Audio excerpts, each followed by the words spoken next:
ఏలూరు జిల్లా చింతలపూడి నియోజకవర్గంలో కాపులు మరోసారి తమ ఐక్యతను చాటుకున్నారు. చింతలపూడి ఏఎంసీ కాపులకు కేటాయించాలని ఏకాభిప్రాయంతో తీర్మానం చేసి వినతి పత్రాన్ని ఎమ్మెల్యే సొంగ రోషన్ కుమార్ కు అందజేశారు. ఎన్నికల ముందు జనసేన ఆధ్వర్యంలో జరిగిన కార్యక్రమంలో ఏఎంసీ జనసేనకు ఇవ్వాలన్న డిమాండ్ ఇప్పుడు మళ్లీ తెర మీదకు వచ్చింది. ఆశావహులు చాలా మంది ఉన్నప్పటికీ ఏఎంసీ మాత్రం అన్ని రకాలుగా అర్హత ఉన్న నాయకులు జనసేన మండల పార్టీ ప్రెసిడెంట్ మధుబాబుకు ఇవ్వాలని కాపు జేఏసీ నేతలు కోరుతున్నారు.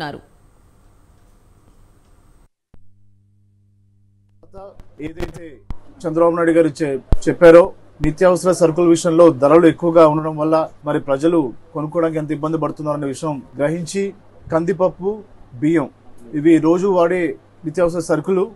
సో వీటి మీద ఈ రోజున ప్రభుత్వం ఒక మంచి కార్యాచరణకి వారు శ్రీకారం చుట్టారు. గత ప్రభుత్వంలో వైసీపీ ఉన్నప్పుడు కందిపప్పు వచ్చేసి 185 రూపాయలు ఉండేది. మరి ఈరోజు ఎన్డీఏ ప్రభుత్వంలో అదే కందిపప్పు 160 రూపాయలకి మరి అమ్మడం జరుగుతుంది.